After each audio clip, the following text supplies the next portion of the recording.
so you can play. Hey everybody, Matthew here from MiniWarGaming.com, and this is our review of Bandua Wargames scenery made specifically for Infinity.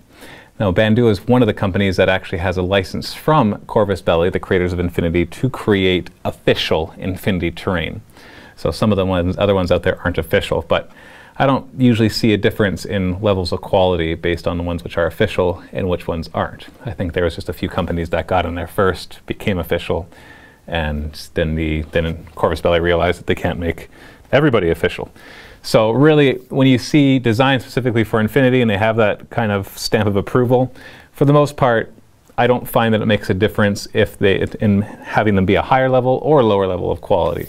So you can just kind of ignore that little brand mark right there. However, Bandua was one of the first companies to send us terrain, and so you've probably, if you've been watching our Infinity Battle Reports, you've seen these buildings quite a bit. And there's a good reason for that, because they are probably some of my favorite buildings to use. And we'll talk about that, or the reasons for that, in just a moment. So we also have these other buildings which you haven't seen as much of. Now, I need to point out that although this review is going to be about Bandua Wargames, it is not comprehensive, because we don't have all their products. So you can actually go to BanduaWargames.com and check out their entire product line, both for Infinity and all the other stuff that they create as well. And so this is really just a review on the stuff that we've received, because you can even see a difference in complexity of, say, this hexagonal piece, which has more detail on it, and these flat buildings. Now, the details that you see on the side are not just painted on. They actually were etched on by the laser cutters. And then Adam from greenleafterrain.com painted over those things, just like you would paint a miniature, where you paint the designs that were given to you. So these have not been made better by painting new things. So all these different features you see on there were already laser etched. In fact, there's even more features that you can't see, because I didn't want Adam to spend all of his time painting all of the little details, because it would just cost too much for us to do that.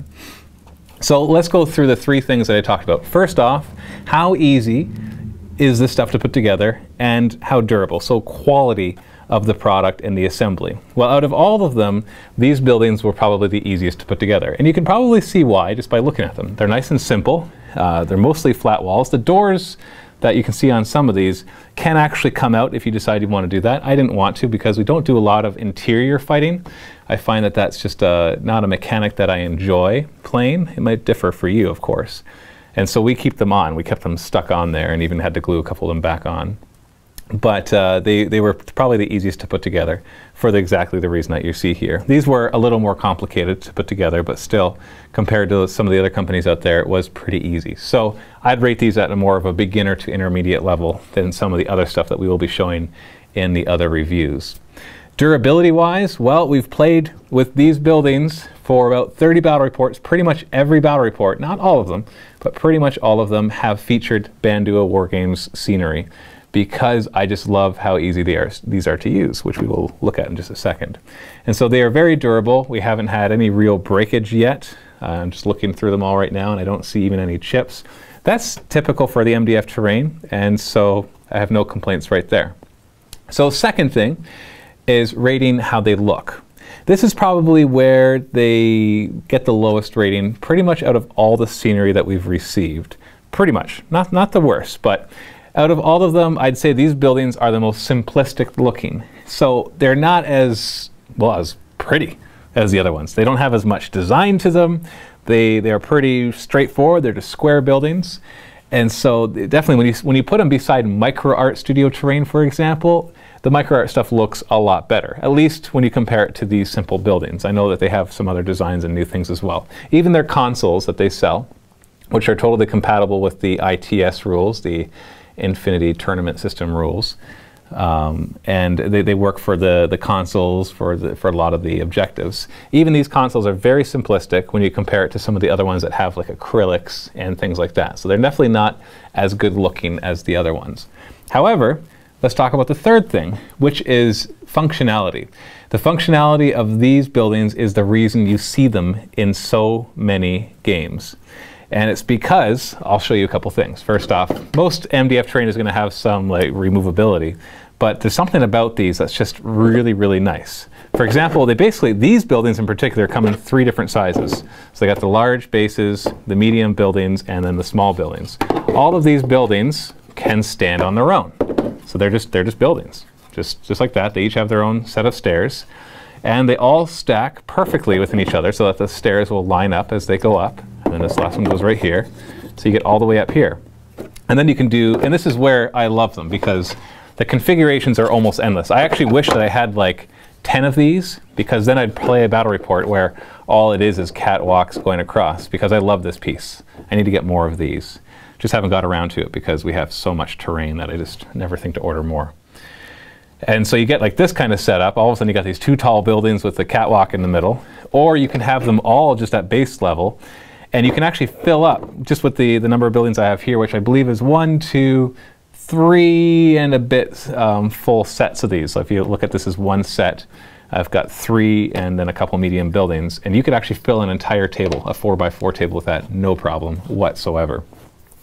And so I love their functionality because of that. It's allowed me to try things like having tall buildings in the middle, tall buildings on the outside, and all of that. And the fact that they're square and that they're really simple and that they have accessible stairs has made them tremendously useful, because some of the other terrain that I will be showing in the other reviews looks really good, but unless you have a jump pack, you can't get to the top. Now I know they have interiors, but we typically don't play with the interiors, partly because we just don't ever get around to it, and partly because in battle reports it's a little harder to show. So as usual, your mileage may vary.